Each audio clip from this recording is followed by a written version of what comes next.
Haleluya. Kita melanjutkan pengajaran ya. Pengajaran orang pilihan. Kita masih di kitab Keluaran pasal 25. Kalau memungkinkan selesai, kalau enggak ya bagaimana nanti Tuhan ya. Kita akan baca Keluaran 25 ayat 23 sampai 30. Kita akan baca semua ayat ini dan supaya sama bacaannya. Kita baca sudah apa yang tertulis di depan. Keluaran 25 ayat 23 sampai 30. Kita baca bersama 3, 4. Dan haruslah kau membuat sebuah meja dari kayu akasia. 2 hasta panjangnya dan 1 hasta lebarnya. Dan 1,5 hasta tingginya. Haruslah kau menyalutnya dengan emas murni. Dan kau harus membuat pada sekelilingnya sebuah bingkai dari emas. Haruslah engkau membuat di sekelilingnya sebuah profil tepi selebar telapak tangan. Dan engkau harus membuatkan sebuah bingkai emas di atas profil tepinya sekelilingnya. Dan haruslah engkau membuat baginya 4 gelang emas. Dan engkau harus memasang gelang-gelang itu pada keempat sudutnya, yang ada pada keempat kakinya. Di dekat profil tepinya haruslah gelang-gelang itu terpasang sebagai tempat bagi tongkat-tongkat untuk mengusung meja itu. Haruslah engkau membuat tongkat pengusung itu dari kayu akasia dan menyalutnya dengan emas. Dan dengannya haruslah meja itu diusung. Haruslah engkau membuat pinggan-pinggannya dan mangkuk-mangkuknya dan kendi-kendinya dan cawan-cawan korbannya.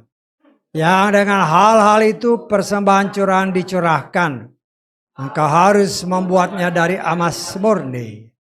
Dan haruslah engkau menyusun roti sajian di atas meja itu di hadapanku terus menerus. Haleluya, amin. Silakan duduk.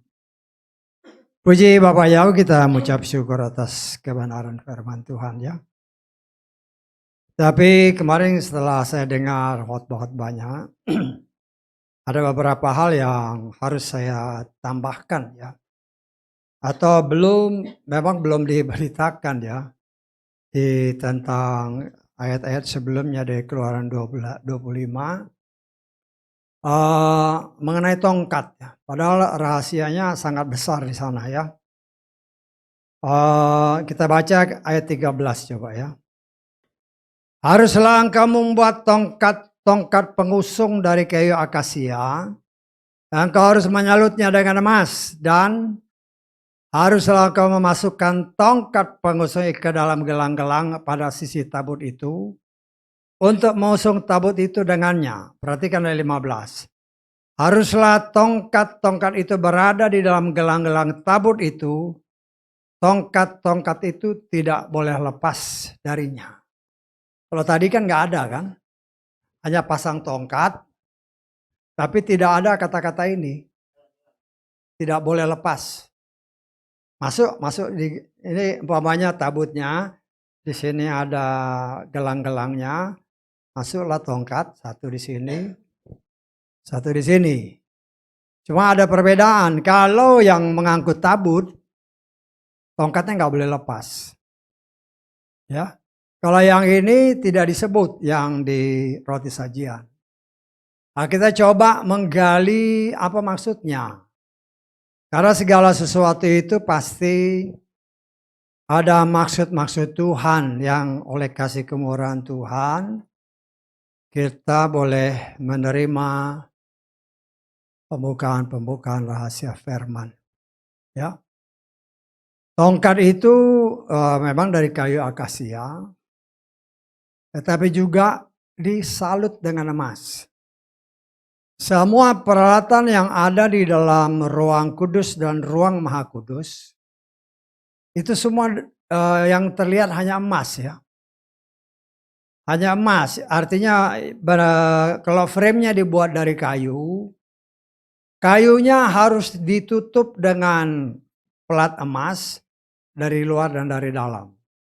sehingga kayunya tidak lagi terlihat. Ya, nah, kita sudah belajar minggu kemarin bahwa itulah bagian dari proses yang Tuhan kerjakan bagi anak-anaknya. Karena manusia itu dilambangkan sebagai kayu. Dan untuk layak dipakai Tuhan sebagai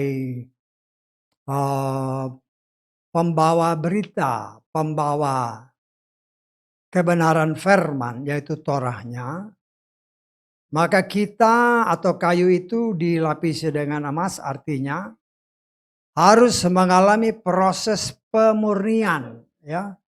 Harus mengalami proses pemurnian, sehingga firman Tuhan katakan, ya, ketika diuji, didapati kita ini benar-benar sebagai emas yang murni. Ya, sebagaimana tertulis di dalam kitab kitab Ayub, ya. Kitab Ayub pasal 23 ayat ke-10 kita lihat. Karena dia tahu jalan yang ada padaku. Perhatikan. Ketika dia menguji aku akan muncul seperti emas. Ya. Jadi itulah bagian daripada proses. Kita diuji oleh Tuhan dengan cara Tuhan. Sehingga kedagingan kita, kekayuan kita itu tidak lagi terlihat. Karena dengan proses yang Tuhan kerjakan, ya, Tuhan tutupi kekayuan kita itu dengan emas. Karena berbicara emas adalah berbicara pribadi Tuhan sendiri. Milikkulah emas, ya. Jadi itu pribadi sesuatu yang murni. Ya, dan kita coba melihat di sini, ya. Kenapa tongkat itu nggak boleh dilepas? Segala sesuatu kan harus ada sebabnya. Artinya di mana tabut itu, maka di situ ada tongkatnya. Ya bisa aja, ya kita boleh nafsir kan. Supaya pasti dia nggak bisa dilepas, bisa aja dikasih paku, cedrek, menjadi satu dengan gelang-gelangnya, ya. Atau menjadi satu dengan tabutnya itu sendiri, ya.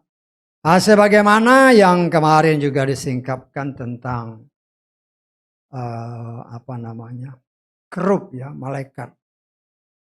Saya juga menafsirkan, ya, bahwa tongkat-tongkat ini adalah gambaran daripada anak sulung Bapa Yahweh, yaitu bangsa Israel, dan anak angkat Bapa Yahweh, yaitu non-Yisrael, yang mempunyai tugas untuk apa? Mengusung, memikul. Apa yang dipikul? Torah, firman Tuhan. Karena ada tertulis, ya, bahwa bangsa pilihan Tuhan, khususnya Israel, ya, itu harus menjadi berkat bagi bangsa-bangsa. Dan saudara dan saya pun sebagai anak-anak adopsi, dikatakan oleh firman Tuhan, kita harus menjadi terang di tengah dunia yang gelap. Ya. Nah, di sini kita coba memahami, ya, dua tongkat ini juga menjaga keseimbangan. Di dalam kita bukan saja mengerti Torah, tetapi dalam mempraktekkannya, ya, sesuai dengan kehendak Tuhan. Dan disinilah kita coba juga untuk melihat, ya, sebagaimana tongkat-tongkat ini dimasukkan dan tidak boleh keluar. Loh, kenapa? Artinya kewajiban daripada kedua anak Tuhan yang sulung dan yang adopsi mempunyai kewajiban dalam hidupnya untuk memikul Torah. memikul, Yeshua berkata, pikulah kukku. Saya tangkap ya. Sebenarnya itu berbicara tentang, kita baca dari Matius 11 itu coba ya. Itu sebenarnya berbicara tentang tabut ya. Itu berbicara tentang tabut. Walaupun ya itu cara Tuhan membuka ya, itulah caranya dia. Ya. Kita baca ayat ke-29 dan 30. Matius 11. Pikulah kukku atasmu dan belajar dariku sebab aku lemah lembut dan rendah hati. Dan kamu akan mendapatkan kelegaan bagi jiwamu. Karena kukku itu nyaman dan bebanku ringan. Kita sudah belajar firman Tuhan katakan. Firman Tuhan itu tidak berat. Masih ingat ya? Dalam kitab Yohanes. Firman itu enggak berat. Firman itu ringan. Ya. Nah, kita melihat di sini, kita coba masuk lebih dalam lagi. Ya. Kedua tongkat ini berarti karena dua tongkat ujung-ujungnya ada dua kali dua, ada 4 yang harus memikulnya. Ya. Dan kita belajar dari kebenaran firman Tuhan. Kalau kita atau nanti sudah lihat di dalam tabernakel ini, ya, pintu masuknya, pintu gerbang, itu ada 3 pintu gerbang, tetapi tiang-tiangnya ada 4. Nanti saudara lihat lagi lah ya, pintu gerbang itu ada 4 tiangnya, ada 3 pintunya. Jadi 3 pintu, 4 tiang, 3 pintu. Ya, kita bisa menafsirkan, ya, 3 pintu bisa juga berbicara tubuh, roh, dan jiwa. Yang Tuhan mau selamatkan. Ya, karena ada tertulis, Tuhan menghendaki ketika dia datang, agar tubuh, roh, dan jiwa kita didapati tidak bercacat. Tubuh, roh, dan jiwa. Kita baca 1 Tesalonika 5 ayat 23.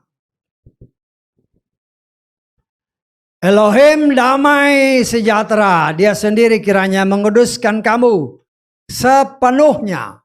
Ya, kiranya roh, jiwa, dan tubuhmu seutuhnya terpelihara tanpa celah pada saat kedatangan Tuhan kita, Yeshua HaMashiach. Ya, kita mengimani kan untuk memperoleh kasih karunia diangkat. Artinya sebagaimana yang diimani juga oleh Paulus, kita yang tinggal, ya, juga nanti akan diangkat bersama-sama mereka yang sudah meninggal dulu, ya. Mereka yang sudah meninggal dulu itu kan nanti, nah kita baca aja lah ya. 1 Tesalonika pasal 4 supaya jangan salah ngerti, ntar salah ngerti lagi ya. Ayat 14. Sebab jika kita percaya bahwa Yeshua telah mati dan telah bangkit, demikianlah pula Elohim akan membawa bersamanya mereka yang telah meninggal melalui Yeshua. Ayat 15 perhatikan. Sebab kami mengatakan hal ini kepadamu dengan firman Tuhan, bahwa kita yang hidup yang masih tinggal hingga kedatangan Tuhan, sekali-kali tidak akan mendahului mereka yang telah meninggal. Sebab dengan suatu seruan, dengan suara penghulu malaikat, dengan sangkakala Elohim, dia akan turun dari sorga, dan orang-orang yang mati dalam HaMashiach, mereka yang pertama-tama akan bangkit, kemudian apa? Kita yang hidup. Karena itu tadi saya katakan, 3 pintu, Tuhan mau tubuh, roh, dan jiwa kita selamat. Ya, saya tangkap ya. Terus 4 tiangnya. Ada 4 tiang itu ya. 4 tiang berbicara Injil Tuhan. Injil. Injil atau kabar baik, good news. Kabar baik yang harus dibawa oleh orang Yesrael si sulung dan non-Yesrael anak adopsi, yaitu saudara dan saya. Berkewajiban membawa kabar baik. Apa kabar baiknya? Kabar baiknya kita, walaupun leluhur kita sudah berdosa, tetapi Tuhan berjanji, apabila kita menerima apa yang Dia bawa, apa yang dibawa? Torah. Saya kalau kita menerima Torah, kita menerima apa yang dipikul itu sama Injil. Karena berbicara Injil, saya kan berbicara 4 tiang itu. 4 tiang dipikul oleh dua-dua. Ya. Nah disitulah kita melihat luar biasa. Ya walaupun memang kita nggak sempat bicara kemarin, tapi Tuhan ingatkan kembali ada hal penting di sana. Injil, ya, kabar baik, Matius, Markus, Lukas, dan Yohanes. Berbicara 4 Injil seringkali digambarkan Matius sebagai singa Yehuda, Markus sebagai lembu, hewan yang senantiasa bekerja membajak. Ya. Kemudian Lukas, gambaran muka manusia. Dan Yohanes digambarkan sebagai burung Raja Wali. Apa maksudnya? Kita melihat di dalam kitab Wahyu pasal keempat. Kita baca mulai ayat 6. Dan di hadapan takhta itu ada laut kaca yang serupa kristal. Perhatikan. Dan di tengah-tengah takhta itu, serta di sekeliling takhta itu, ada 4 makhluk hidup yang penuh dengan mata. Di depan dan di belakangnya. Perhatikan ayat 7. Dan makhluk hidup yang pertama serupa singa. Matius. Ya. Makhluk hidup yang kedua serupa lembu. Ya. Kemudian makhluk hidup yang ketiga memiliki muka seperti manusia. Makhluk hidup yang keempat serupa Raja Wali yang sedang terbang. Itulah gambaran daripada Matius, Markus, Lukas, dan Yahya. Yang mempunyai kewajiban memberitakan kabar baik bagi dunia, terlebih pada akhir zaman, bahwa kedatangan Tuhan sudah sangat dekat. Ya. Nah kita melihat bahwa Injil itu, tongkat itu menyatu dengan tabutnya, tidak boleh lepas. Artinya apa? Injil dan Torah merupakan satu kesatuan yang tidak bisa dilepas. Ya. Pekolah kuk, kata firman tadi. Kuk. Saudara tahu kuk ya, kalau lembu-lembu itu dikerja di desa-desa, ya zaman dulu, kalau zaman sekarang dia pakai mesin kan. Zaman-zaman dulu kan lembu pakai bajak. Bajak. Lembu adalah binatang pekerja. Aboda, kita sudah belajar tentang aboda. Ibadah artinya bekerja. Ya, bekerja untuk Tuhan. Nah, kita melihat saudaraku yang dikasih oleh Bapa Yahweh. Sangat luar biasa. Ya. Kalau ada orang yang mau memisahkan antara yang mengatakan Torah tidak berlaku. Ya, kita bisa katakan orang itu tidak ngerti akan tabut Tuhan, tabernakelnya Tuhan. Ya. Kemanapun Injil diberitakan, Torah itu harus tetap dibawa kemana-mana. Karena seperti yang saya senantiasa katakan dan ingatkan kepada kita. Berbicara Torah, berbicara aturan, peraturan, ketetapan dan perintah Bapa Yahweh.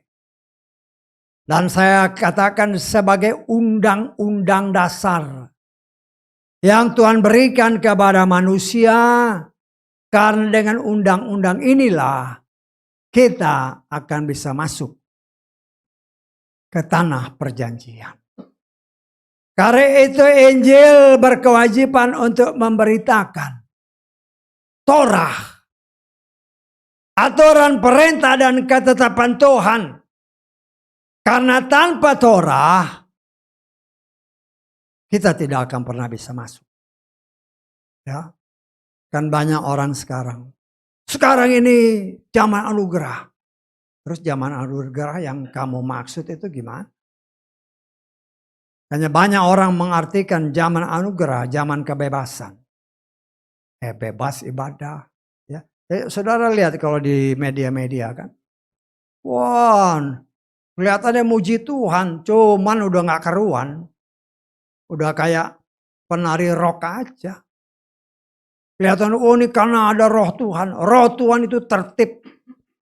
Itu yang harus kita ingat ya.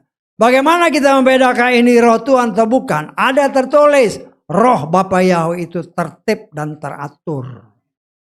Bukan kayak penari-penari yang gak keruan. Ya. Saya ngeliat-liat, aduh kasihan amat. Ya. Pakaiannya udah semrawut. Kelihatannya luar biasa. Mereka menganggap ini dari Tuhan. Dari Tuhan bagaimana? Gak sesuai dengan apa yang tertulis. Ya. Jadi jangan sampai kita terpengaruh dengan, ya karena media-media ini kan banyak juga dipakai setan untuk mempengaruhi mereka yang menamakan diri umat Tuhan. Ya. Dan kita melihat yang sering terjadi. Kalau saudara suka lihat di gereja-gereja, kita nggak pakai di sini. Kalau ya biasanya tua-tua gereja pakai kain panjang ditaruh di sini di leher, pernah lihat ya? Kalau saya nggak salah namanya stola. Itu gambaran pakai kuk ya. Gambaran bahwa mereka mau taat dan setia kepada kebenaran firman. Tetapi sayangnya seperti apa yang mereka lakukan, kesetiaannya hanya di gereja. Kalau di gereja dipakai. Kalau nggak di gereja, kelihatan aslinya. Ya. Semua itu, kuk itu, stola itu, atau gambaran daripada kuk itu harus dikalungkan. Ya. Dalam kehidupan setiap anak Tuhan. Kalau kita lihat di dalam kitab Amsal pasal ke-3. Ayat ke-3. Biarlah kebaikan dan kesetiaan tidak meninggalkan engkau. Kalungkanlah itu pada lehermu. Tuliskanlah itu pada loh hatimu. Sebenarnya ini melambangkan kuk. Melambangkan kain yang dilibatkan di leher. Ya. Dikatakan dengan jelas berdasarkan terjemahan Lugas.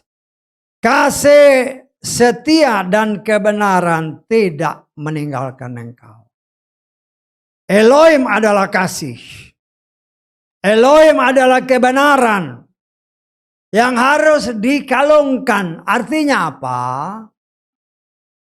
Kemanapun kita pergi, itu akan terlihat. Seperti yang saya katakan, dia petugas-petugas gereja kan. Oh, kelihatannya kan bagus. Pakai kain. Ya. Karena itu sebenarnya melambangkan apa yang tertulis dalam Amsal 3. Kasih kesetiaan. Ya. Kalau di sini tadi dikatakan apa tadi? Ya. Kalau di sini kasih setia. Biarlah kebaikan dan kesetiaan ketika Yeshua berkomunikasi dengan orang-orang Yahudi. Mereka berbicara Tuhan yang baik. Ya. Coba kita lihat ya. Kita lihat dalam Matius pasal ke-19. Ya, ayat 17. Dan dia atau Yesua berkata kepadanya, mengapa engkau mengatakan aku baik? Tak ada seorang pun yang baik kecuali satu, Elohim. Kebaikan menggambarkan Tuhan yang Maha Kuasa, Yahweh di dalam Adonai Yeshua Masih. Ya, kalau di ayat di firman yang di dalam terjemahan Lukas, kasih setia. Ya, sebenarnya mempunyai arti yang sama, yaitu berbicara tentang Tuhan. Yang harus diperlihatkan bukan hanya dalam gereja, tapi diperlihatkan kepada dunia bahwa kita sebagai orang-orang yang harusnya memberitakan, kan tadi memikul itu. Memberitakan kabar baik, memberitakan Injil, memberitakan kasih Tuhan, memberitakan kesetiaan Tuhan bagi dunia. Tetapi dalam kenyataan itu hanya dalam lingkungan gereja. Ya, sama juga dengan orang-orang lain yang suka pakai macam-macam atribut. Hanya dalam gereja. Setelah itu ya sesuai dengan imannya. Ya. Karena atribut itu kan firman Tuhan jelas. Supaya engkau ingat akan firman. Dengan kata lain kalau kau nggak pakai, lupa. Betul nggak? Kalau kau nggak pakai, berarti lupa. Astol atau kain panjang yang kau pakai itu seharusnya menjadi bagian lambang hidup kita. Walaupun kita nggak pakai secara nyata begini. Tetapi dimanapun saudara dan saya berada. Kita harus memancarkan kabar baik. Dipikul Injil, kabar baik. Ya. Kabar baik tadi firman tentang 4 makhluk. Mempunyai mata di mana-mana, luar dalam ada mata. Artinya segala sesuatu tidak ada yang bisa disembunyikan dari Tuhan. Firman Tuhan berkata, segala sesuatu apa? Telanjang di mata Tuhan. Artinya tidak ada satupun yang bisa disembunyikan dari Tuhan. Kita lihat Ibrani pasal ke-4. Ayat ke-13. Tidak ada makhluk yang tersembunyi di hadapannya. Sebaliknya, segala sesuatu telanjang dan terbuka di mata Dia yang kepadanya ada pertanggungan jawab kita. Ya. Jadi kita nanti harus bertanggung jawab. Apa yang sudah kita buat. Selama kita seharusnya membawa kabar baik bagi dunia. Tetapi apa yang kita kabarkan? Karena kabar baik itu hanya apa yang tertulis. Yaitu firman, yaitu Torah. Tidak ada yang lain. Kan Yeshua tadi bilang dalam Matius pasal 19. Tidak ada yang baik kecuali Elohim. Elohim itu adalah firman. Ada tertulis pada mulanya adalah firman. Firman itu bersama Elohim dan firman itu adalah Elohim itu sendiri. Dan kita sebagai bagian daripada orang-orang yang memperoleh kasih karunia Tuhan. Ya, berkewajiban membawa kabar baik. Memikul sepanjang hidup kita. Ya. Tidak berat. Ya. Kan Yesus bilang, Firman itu tidak berat. Kuku yang kupasang pun tidak berat. Bebanku ringan. Kenapa ringan? Karena sesungguhnya ya, kita tidak pernah memikulnya sendiri. Yang kelihatan ya sendiri. Tetapi ada Roh Kudus yang menolong saudara dan saya. Memampukan kita untuk bisa mengerti kehendak Tuhan dengan benar. Karena itu kita butuh Roh Kudus. Bukan pengajaran-pengajaran di luar sana Roh Kudusnya dilupakan. Ya, kalau saudara perhatikan ya, banyak gereja yang Roh Kudus itu seolah-olah bukan sesuatu yang dibutuhkan. Padahal tanpa Roh Kudus tidak mungkin kita bisa mengerti firman. Tidak mungkin bisa mengingat firman. Terlebih tidak mungkin kita bisa melakukan firman dengan benar. Gak bisa. Karena Tuhan tahu. Walaupun para murid menyertai dia selama 3,5 tahun. Tetapi karena mereka belum dimeterai dengan Roh Kudus. Karena waktu itu Yesua belum diangkat. Ya. Sehingga sebagai contoh si Yudas.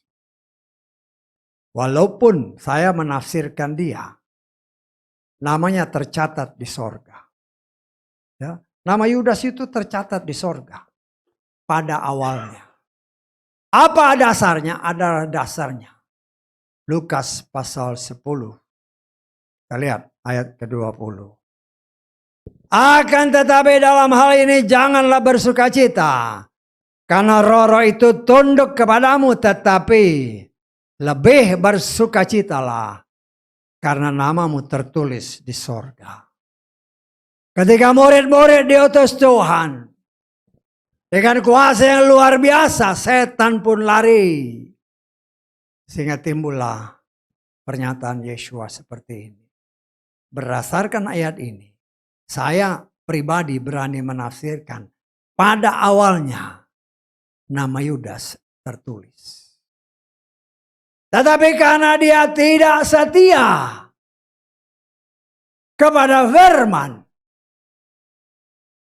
seharusnya dia tetap terpatok kepada Torah, kepada firman. Tapi dia melepaskan diri. Berkhianat kepada Tuhan. Sehingga sesuai dengan kitab Mazmur. Nama yang tertulis dalam kitab kehidupan bisa dihapus.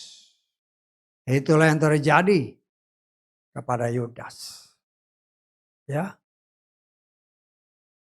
Dan kita melihat di sini sangat luar biasa. Tuhan tahu tanpa Roh Kudus tidak mungkin kita bisa mempraktekkan firman itu dengan benar. Kita baca kembali Yohanes pasal ke-14 ayat ke-26. Namun penghibur yakni Roh Kudus yang akan Bapa utus dalam namaku. Dia akan mengajar kamu segala sesuatu.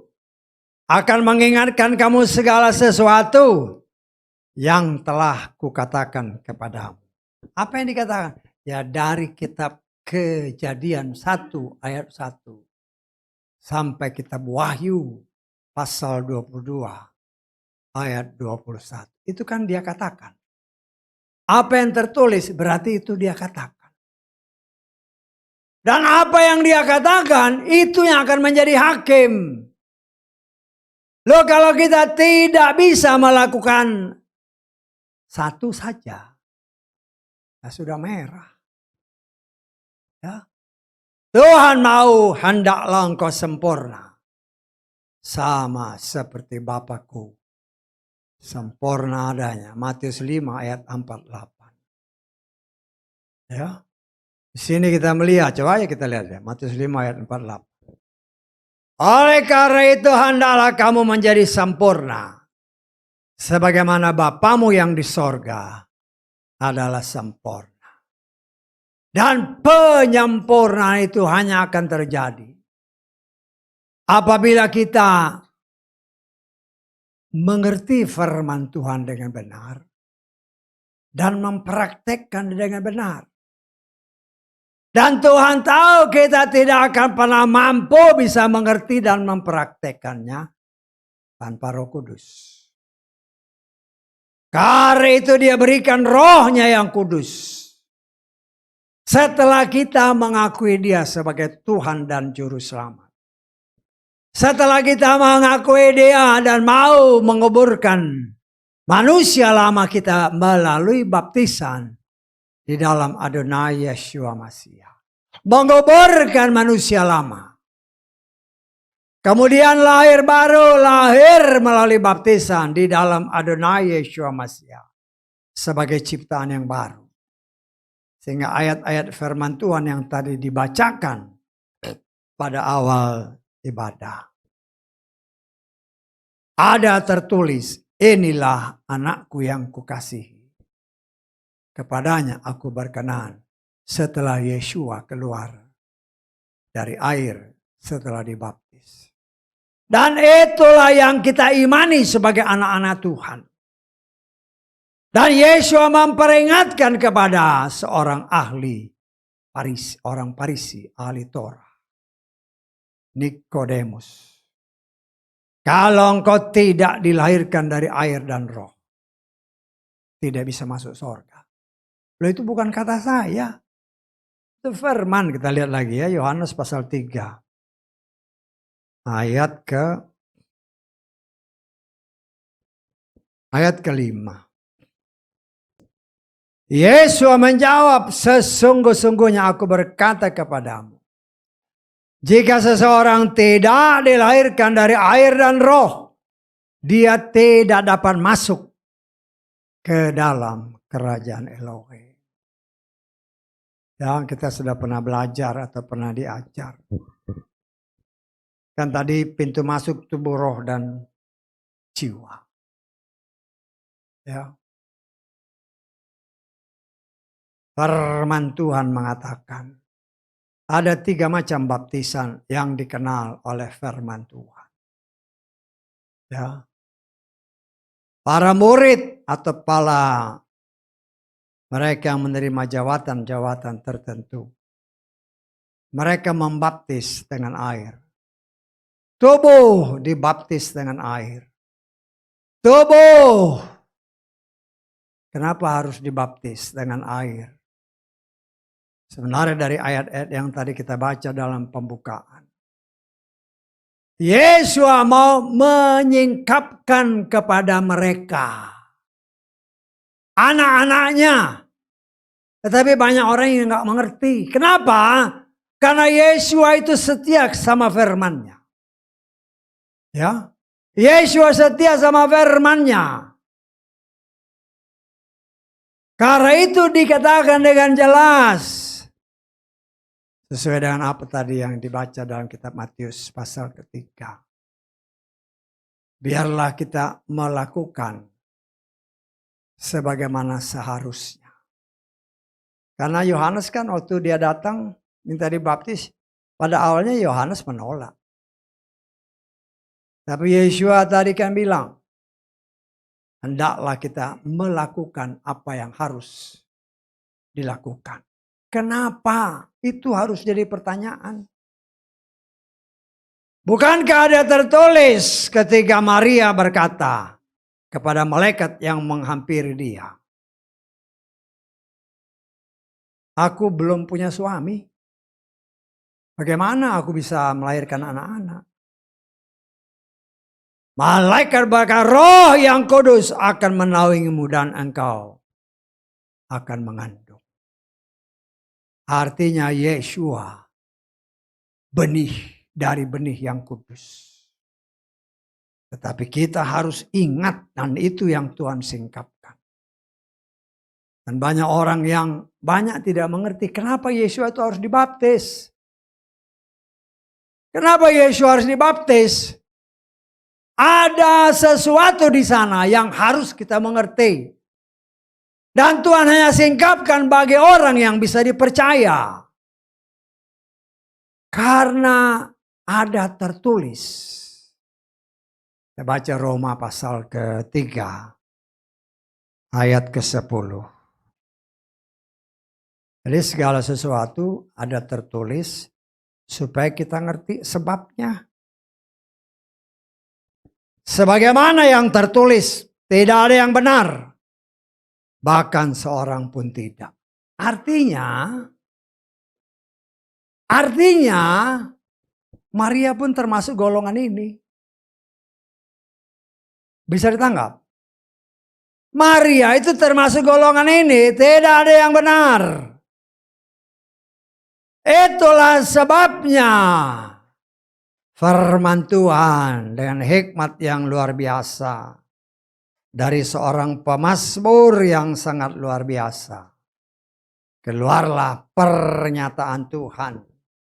Dalam Mazmur 51 ayat ke-5. Kayaknya ini memang gak sesuai ya. Mungkin ayat 6 coba. Ayat 6 atau ayat 7. Nah ini ya. Di ayat saya ayat 5 di Lukas. Lihatlah dalam kesalahan aku diperanakan. Pemazmur Daud ya. Dia sudah mendapat hikmat yang luar biasa. Dalam dosa ibuku mengandung, artinya berdasarkan ayat ini, itulah sebabnya Yesus harus dibaptis. Karena ibunya si Maria berdasarkan Roma tadi. Tidak ada yang benar.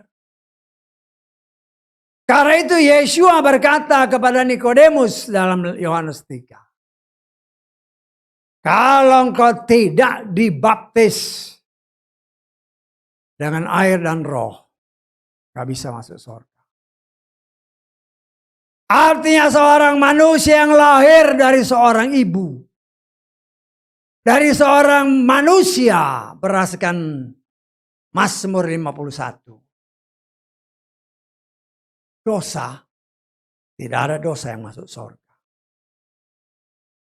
Karena seorang manusia yang lahir dari seorang ibu.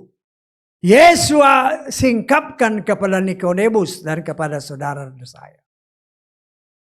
Kalau engkau tidak dilahirkan dari air, tidak dilahirkan dari firman, gak bisa. Karena itu kita yang lahir dari seorang ibu harus rela dengan iman.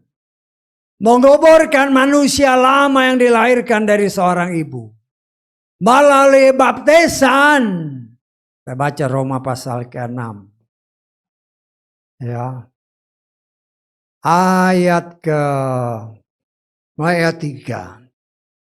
Atau apakah kamu tidak mengetahui bahwa seberapa banyak yang telah dibaptis, ya,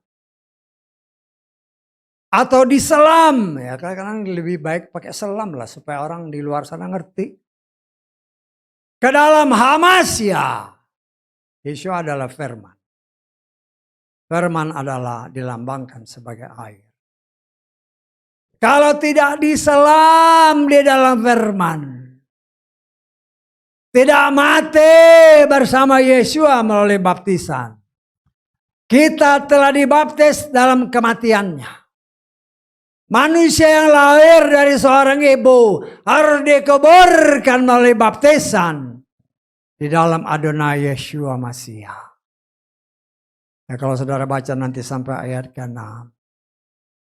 Keluar dari air, keluar dari baptisan. Lahir baru, lahir dari firman. Dan ketika kita lahir dari firman, itulah suara yang datang dari sorga dalam alam roh.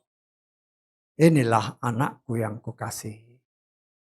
Kepadanya aku berkenan. Karena kita anak adopsi. Karena percaya kepada dia. Yahweh dalam Adonai Yeshua masih sebagai Tuhan dan Juru Selamat. Maka kita dimeterai. Ya, kita dimeterai berdasarkan kitab Efesus. Kita lihat pasal ke-1 ayat ke-13.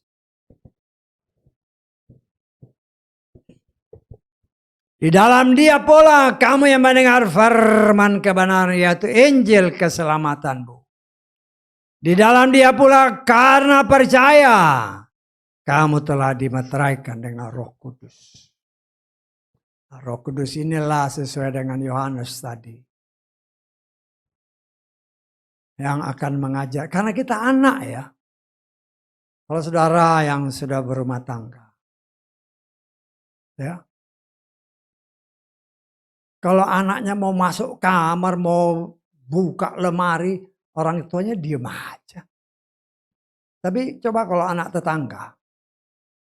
Jangankan masuk bongkar lemari, masuk ke rumah pun dicek dulu. Bisa tahu nggak maksud saya?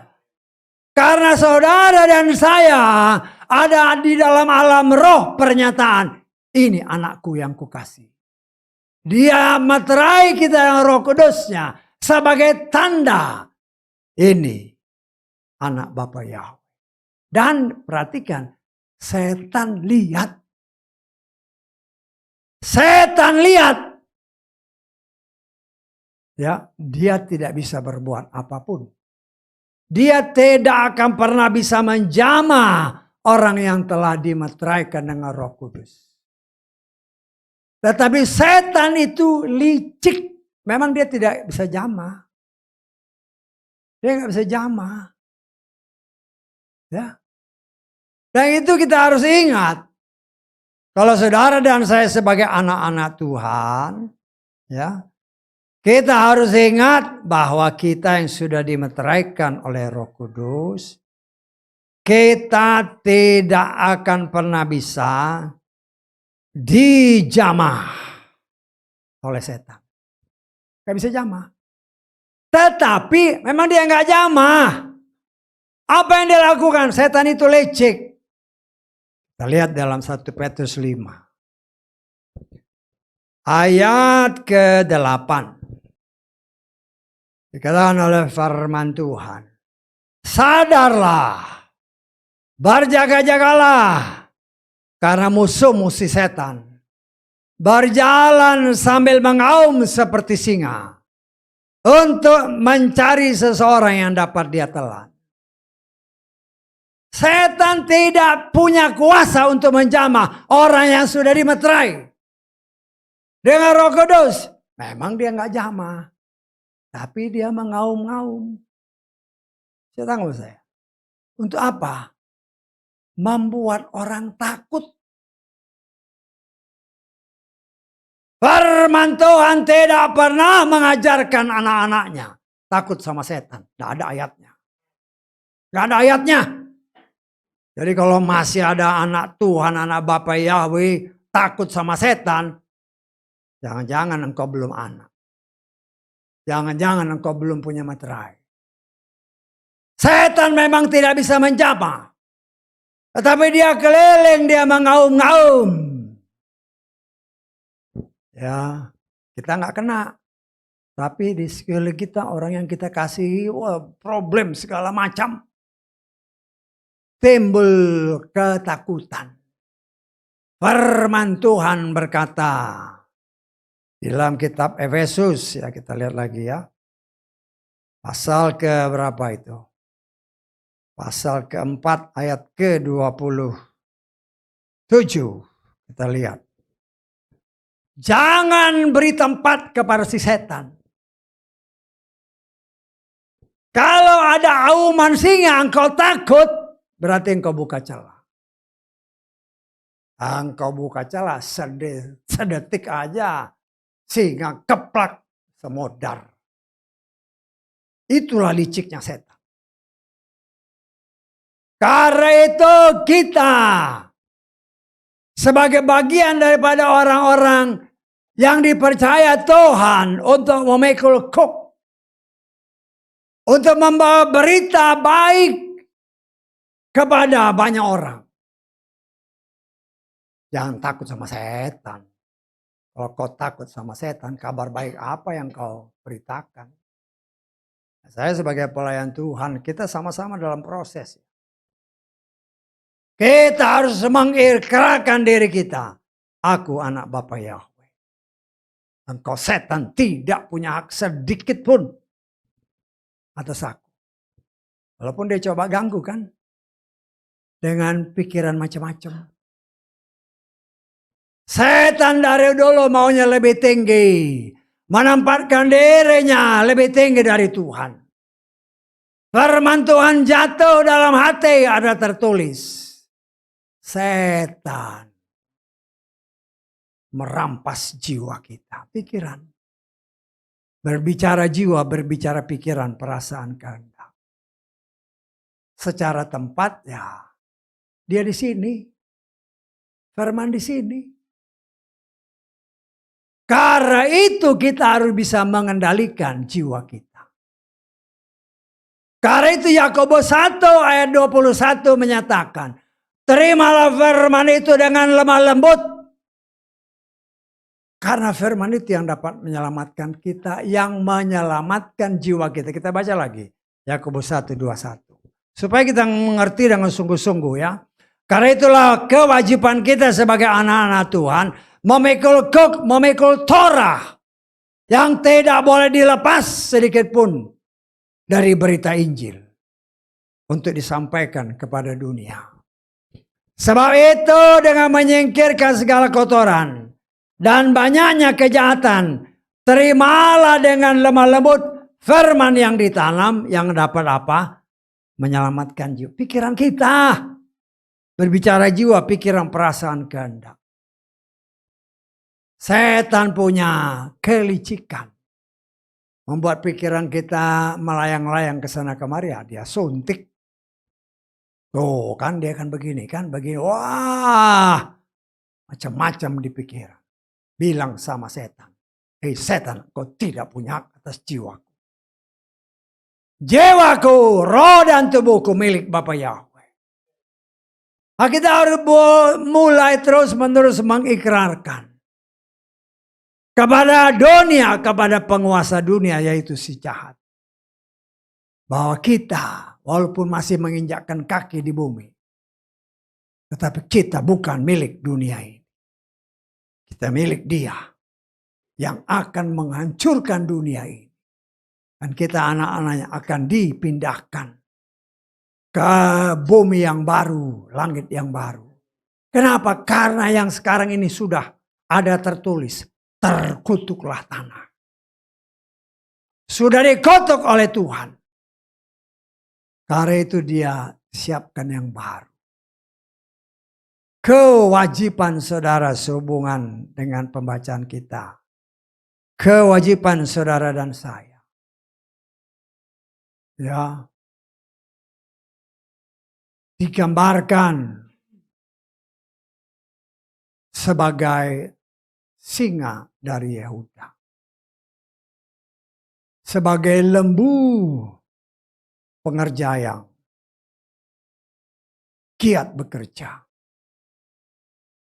Untuk memancarkan kemuliaan Tuhan.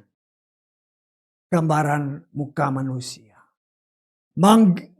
Memancarkan kemuliaan Bapa Yahweh. Dan kita bisa melihat dunia dengan segala permasalahannya. Tapi dengan iman kita terbang bagaikan Raja Wali. Raja Wali tadi bukan duduk ya, tapi Raja Wali yang terbang. Yang dapat memonitor, mengetahui segala sesuatu yang Tuhan izinkan terjadi. Selama kita mengandalkan kekuatan daripadanya. Semakin besar angin, semakin dia tidak perlu mengepakkan sayapnya. Karena dia akan membentangkan sayapnya. Ya, dan bisa melihat ke sana kemari kemana dia mau. Nah, itulah Tuhan kehendaki saudara dan saya. Berdasarkan apa yang kita baca tentang tabut yang harus dipikul. Ya. Dan itu tidak boleh pisah. Kita harus memikul berkabar baik. Dan kabar baik itu hanya ada pada Torah. Ya. Kabar baik karena ketaatan kepada Torah. Artinya taat kepada apa yang Tuhan perintahkan. Adalah jaminan kita akan bisa bertemu muka dengan muka dengan Bapa kita yang sejati. Ya, karena itu kita melihat betapa luar biasa arti daripada tabut perjanjian ini. Ya, nah, saya diingatkan ada hal yang harus disingkap. Ternyata dari pengusung itu sangat luar biasa. Ya, kemudian dari apa yang tadi kita baca tentang meja roti sajian, ya hampir sama. Bahannya pun tetap dari kayu, ya, kayu akasia, ya, dengan ukuran panjang 2 hasta, lebar 1 hasta, tinggi 1,5 hasta. Kita sudah diberitahu 1 hasta itu kira-kira 50 senti, ya, dan semuanya itu tetap dilapisi dengan emas. Artinya Tuhan menghendaki saudara dan saya. Ya. Karena nama aja meja roti sajian. Roti adalah makanan. Ya. Dan kita sebagai wadahnya Tuhan. Untuk memberkati banyak orang lain dengan firman yang murni. Karena roti yang ada di dalam di atas meja, kita lihat Imamat pasal 24 ya. Imamat pasal ke-24. Kita baca aja ayat 5. Engkau harus mengambil tepung halus dan dengannya engkau harus membakar 12 roti bundar. 1 roti bundar haruslah 2/10 bagian. Ya. Ini nggak jelas ya. Saya baca di terjemahan Lukas. 2/10 bagian maksudnya bagian apa? Loh, kita harus ngerti ya, jangan sampai tersembunyi.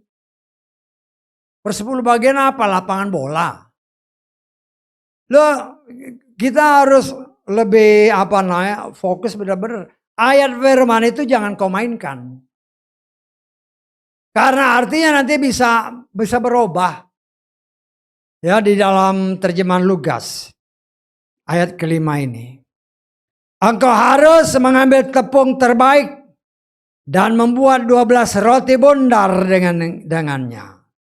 Setiap roti bundar haruslah terbuat dari 2/10 eva. Kan lain. Ya, 2/10 eva. Itu ukuran yang dipakai dulu. 1 eva itu sekitar 22 liter. Kalau 2/10 berarti 1/5. Artinya 22 dibagi 5. Nah, kita main matematik sedikit lah.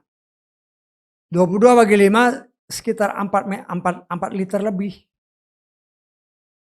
1 roti ya. Saudara yang pintar bikin roti, tapi jangan pakai ragi. Roti nggak boleh beragi ya. Kita baca Imamat pasal 2 ayat 10.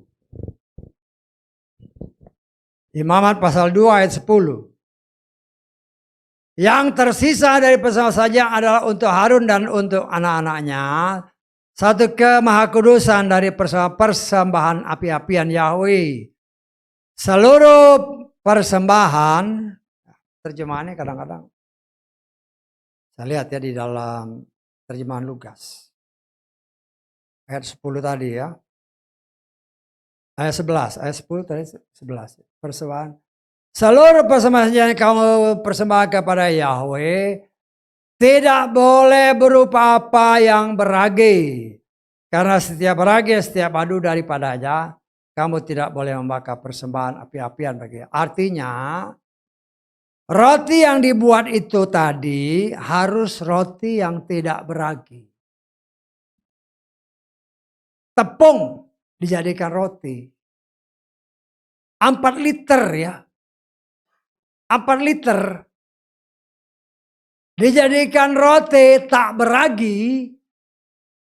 Ya, saudara bisa bayangkan lah.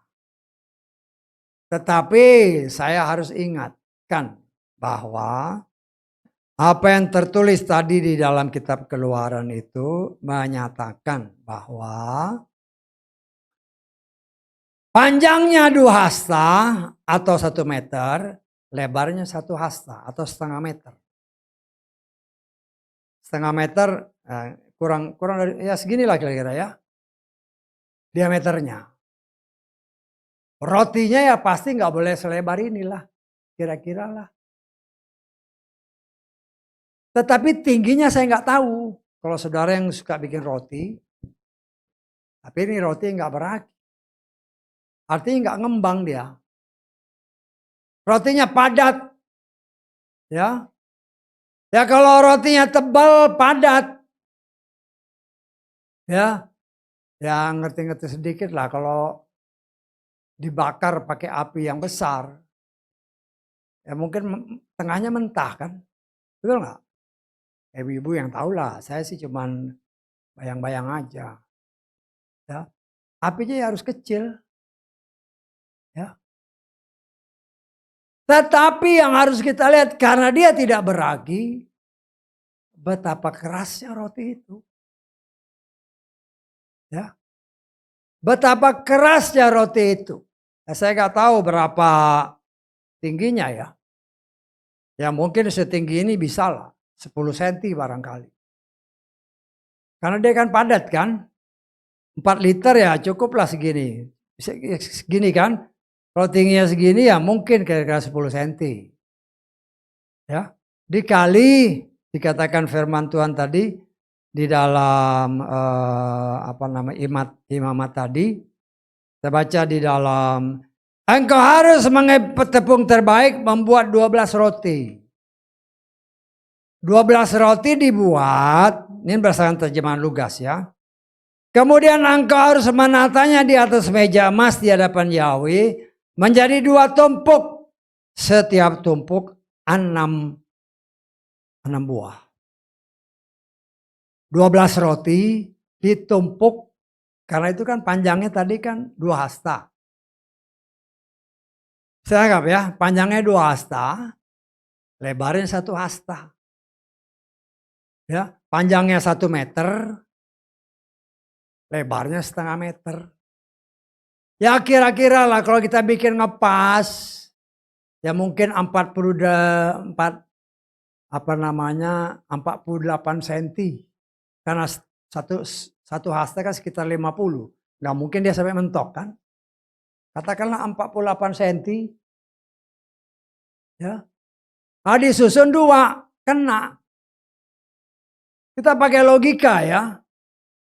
Karena dia nggak mungkin disusun 12, karena 12 ketinggian. Ya susunlah 6 bersebelahan. Ya. Nah, kita coba mengerti. Rotinya tidak beragi dan itu adalah makanan para imam. Ya. Kita baca terus, coba lihat. Mulai ayat 6 tadi dari Imamat 24 ayat berapa? 7 ya. Ayat ke-6 coba lihat. Engkau harus menatanya menjadi 2 deret, 6 buah setiap deret. Di atas meja yang terbuat dari emas murni di hadapan Yahweh, dan engkau harus menata di atas deretan itu kemenyan murni. Jadi di atas roti itu ada kemenyan. Karena dia ini persembahan sajiannya. Jadi harus mengeluarkan dupa harum. Dan dupa itu dari kemenyan. Saudara ngerti lah bahwa kemenyan kayak gimana kan. Kemudian akan menjadi roti persembahan. Terus ingat-ingatan suatu persembahan api-apian bagi Yahweh. Pada setiap hari Sabat, ia harus terus mengatur di hadapannya. Artinya, setiap Sabat roti itu diganti. Dan yang diganti ini jadi makanan imam. Siapa imam? Imam itu saudara dan saya.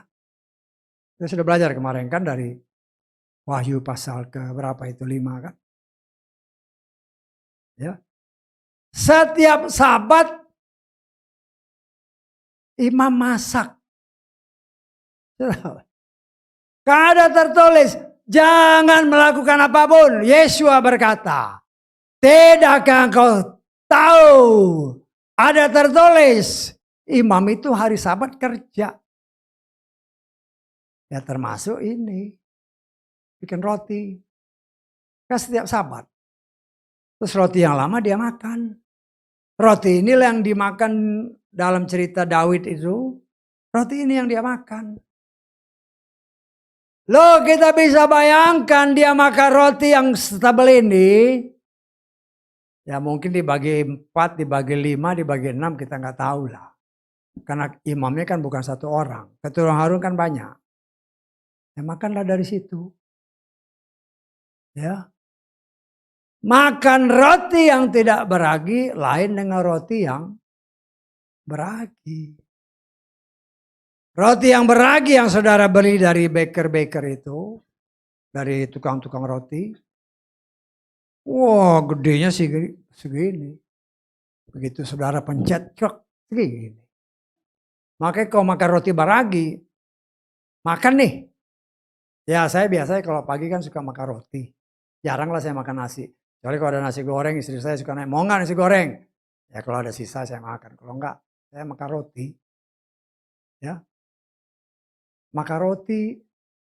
Habis itu kan saya biasanya ngebon lah sedikit. Jam 9, jam 10 udah kelaparan. Karena rotinya kalau dipencet ya segini, kecil. Ya. Tetapi kalau roti itu beragi, padat rotinya. Nah, saya bisa bayangkan. Karena dia dibakar, pasti keras. Betul nggak? Nah, kita pakai logika sedikit lah. Ya. Roti yang keras harus dikunyah baik-baik baru ditelan. Ya. Berbicara roti, berbicara firman Tuhan. Engkau dan saya baca firman Tuhan dengan hikmat daripada Roh Kudus yang mengajar kita untuk kita bisa mengerti firman. Kemudian kita observasi, kita komunikasi sama Roh Kudus. Apa maksudnya Tuhan? Setelah kita mengerti maksudnya, baru dipraktekin. Setelah dibaca, diobservasi, diteliti, baru ditelan, baru dipraktekkan supaya jangan sakit perut. Supaya jangan salah dalam mempraktekkan firman. Nah, itulah yang banyak terjadi sekarang kan. Dapat firman sedikit, wah langsung praktek.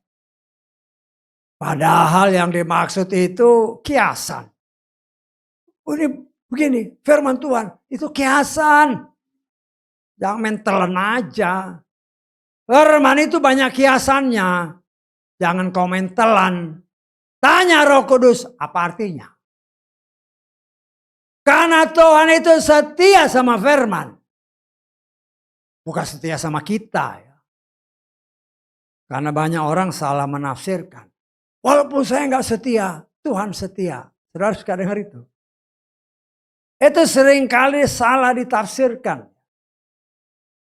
Artinya, walaupun saya begini, Tuhan tetap setia. Tuhan gak setia sama kamu. Gak ada ayatnya. Kita baca ya. Di dalam 1 atau 2 Timotius. Pasal kedua ayat ke-12.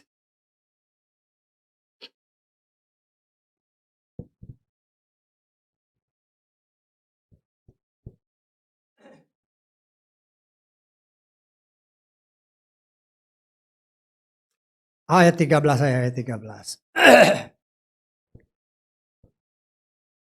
Jika kita tidak setia, dia tetap setia. Karena dia tidak dapat menyangkal dirinya. Kalau kau baca begitu aja, ini yang banyak orang salah arti. Karena gak tersingkap, gak ngerti. Karena dia tidak dapat menyangkal dirinya. Siapa dirinya? Ada tertulis, dia adalah firman. Saya tanggap. Kalau kita tidak setia kepada firman-Nya, dia tetap setia sama firman-Nya. Jadi dia bukan setia sama manusia. Dia setia sama firman-Nya. Jadi jangan sampai kita tertipu dengan banyak orang menceloteh di luar sana. Walaupun saya nggak setia, Tuhan setia. Jangan salah mengartikan firman. Kau makan roti dikunyah dulu yang benar. Jangan main asal tembak aja. Ya. Nah, saya sebagai pelayan Tuhan harus mengingatkan kita semua. Ya. Wah, walaupun saya begini, Tuhan tahu isi hati saya. Oh, mantap. Tuhan tahu isi hatimu. Sayangnya kau nggak tahu isi hati Tuhan. Bisa tanggung saya. Jangan sampai kita tertipu karena kita menipu diri sendiri. Bisa tanggung saya. Kenapa menipu diri sini? Menipu diri sendiri. Karena kita tidak mengerti firman dengan benar. Sehingga akhirnya kita menafsirkan dengan tidak benar. Mempraktekkan yang tidak benar. Yang kau dapat adalah kematian. Tetapi kalau kita belajar, jangan biarkan Roh Kudus diam. Roh Kudus sudah dianugerahkannya bagi saudara dan saya. Karena itu setiap baca firman, Tuhan tolong. Tidak ada seorang pun yang bisa mengerti firman kalau Tuhan tidak buka. Karena itu firman-Nya. Ingat ya, dia setia sama firman-Nya.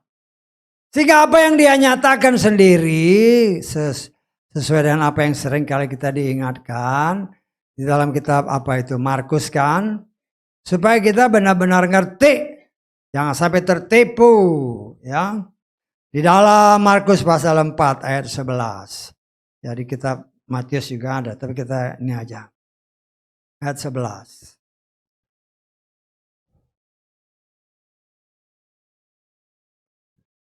Dia berkata, atau Yesus berkata kepada mereka, kepadamu telah dikaruniakan untuk mengetahui rahasia kerajaan Elohim. Tetapi kepada mereka yang di luar semuanya ada dalam perumpamaan. Kepadamu, kepada murid-murid, kepada anak-anak Tuhan, dia buka. Tetapi kepada orang luar, yaitu tadi, walaupun saya nggak setia, Tuhan setia. Ya sudah.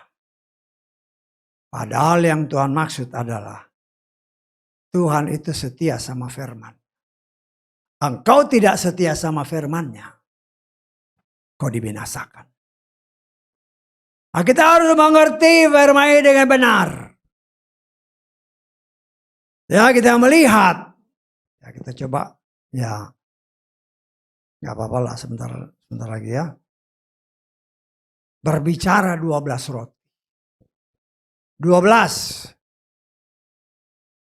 melambangkan pemuritan atau pengajaran. Yesus punya 12 murid. Diberikan pengajaran. Kenapa disusunnya 6 anak? Ya.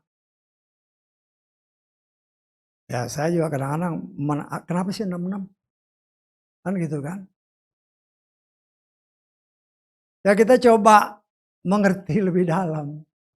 Kenapa 6? Karena setan itu nambahin lagi 16 di belakang. Saya tangkap. Kan 6.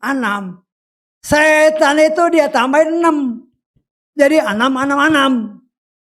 Liciknya setan.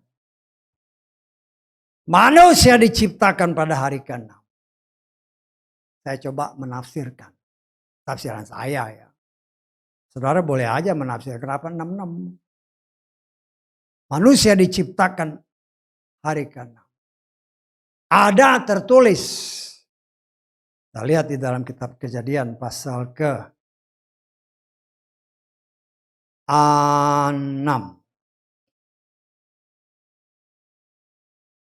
Ayat ketiga.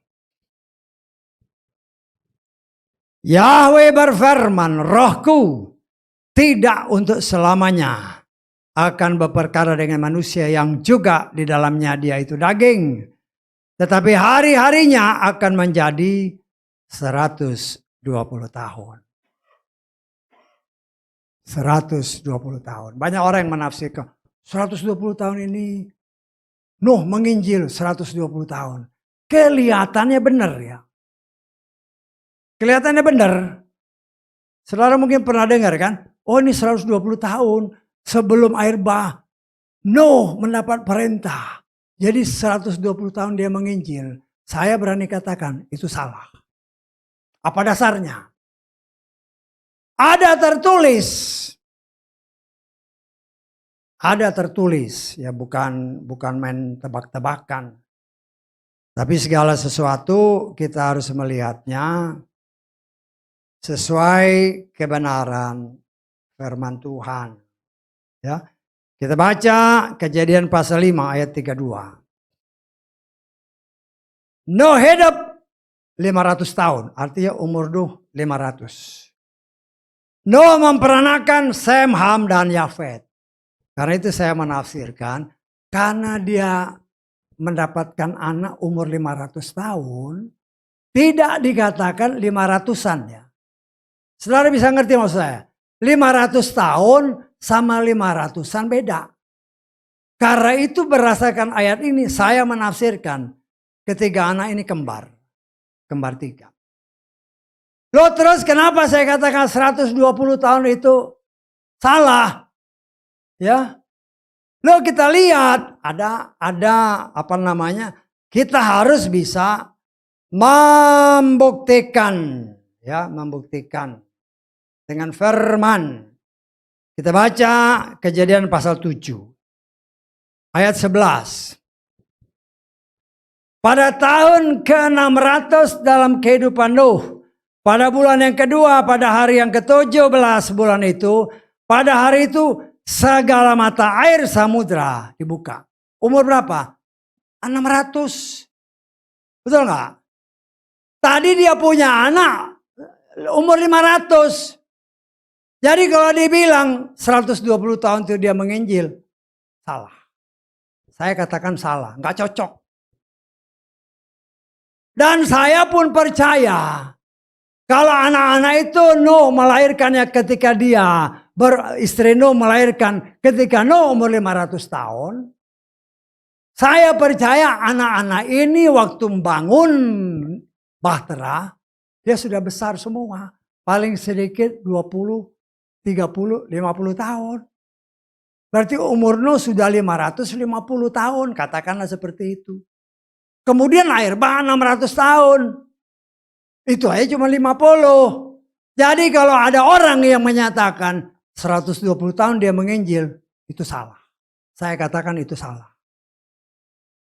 Kemudian apa yang dikaitkan tadi dengan 66? 120 tahun itu adalah 120 tahun Yobel. 120 tahun roh Bapa Yahweh ada pada manusia. 120 tahun dikali 50, 6.000. 6 hari. 6 hari ke-6 diciptakan. Umurnya cuma 6 harinya Tuhan.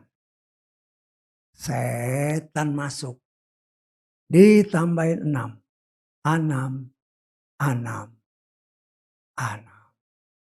Haleluya. Amin. Puji Bapa Yahweh.